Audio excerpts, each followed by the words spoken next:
नमस्कार मो मोनालिसा स्वागत करुछि आपण माननकु आम कृषि आउ एक सुंदर अध्याय को। बाईगण हेउछि आज्ञा एक एमिति फसल जहाकु समस्त चाष करिथांती। चाषी भाई माने सेमानक चाष जमी चाष करिथांती। किछि लोक सेमानक बारी घरे बाईगण गछटी लगे दैथांती एवं आउ किछि लोक सेमाने छोट छोट कुंड रे आज्ञा बाईगण गछ लगे दैथांती। बाईगण फसल रे आज्ञा फल बिंधा पोक आउ कांड बिंधा पोक जदि आपनक बाईगण फसल रे आज्ञा लागि जाय ताहले अत्यधिक क्षति करिवे से माने। तबे आजिर वीडियो रे हमें आलोचना करिबा बाईगण फसल रे लागुथिबा फल बिंधा पोक एवं कांड बिंधा पोक।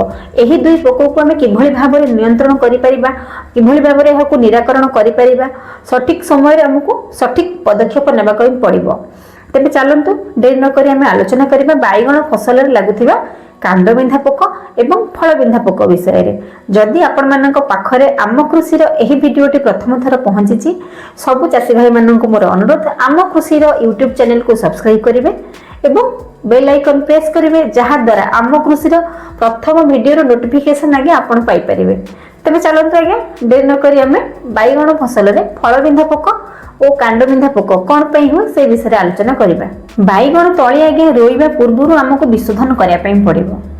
विशोधन कले आगु को रोग पोकर एते समस्या देखा जीवो नाही। सेथि पई हमकु आनिबा पई पड़िबो इमिडा क्लोरोपिट। 1 लिटर पानी रे 1 ml इमिडा क्लोरोपिट रे आपण द्रवण प्रस्तुत करिवे एवं बाईगण तळी को सेथिरे 30 मिनिट पर्यंत बुडेई की रखिबे। ता परे आपण मुख्य चाष जमी रे बाईगण तळी लगेइबे। एहा द्वारा आगु को रोग पोक हेबार संभावना खूब कम थाए। जेतेबेले हमें बाईगण रे कोड़ा खोसा करिबा, कोड़ा खोसा आपण कोदाळ रे करूथिबे किंबा छोट कांको रे मध्ये कोड़ा खोसा करूथिबे। से कोदाळ हो किंबा आपनकर कांको हो 15 मिनिट जाई आपनको ब्लीचिंग पाउडर पानी रे बुडई रखिया पई पड़िबो। ता परे आपण कोड़ा खोसा करिवे। एहा करिबा द्वारा आज्ञा जेतेबेले आमे बाईगण गछ को आमे कोड़ा खोसा करूथाउ होय तो किछि कोदाळ रो किछि अंश बाजी के बाईगण गछटिर क्षत सृष्टि होई थाई पारे। जेहेतु आमे कोदाळटी को विशोधन करिछे बाईगण चारा रे क्षत सृष्टि हेले मध्ये जीवाणु ता भितर को प्रवेश करि पारिबे नाही।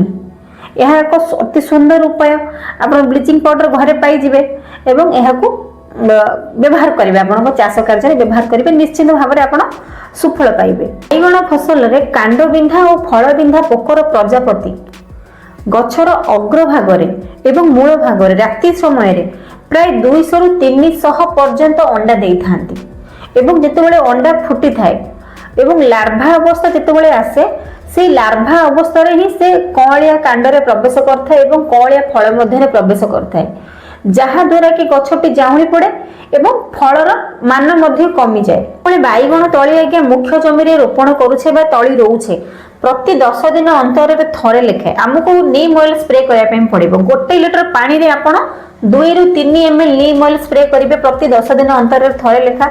एहा द्वारा फल बिंधा पोक एवं कांड बिंधा पोकर प्रजापति आम बाईगण फसल मध्ये को आसी न थाए।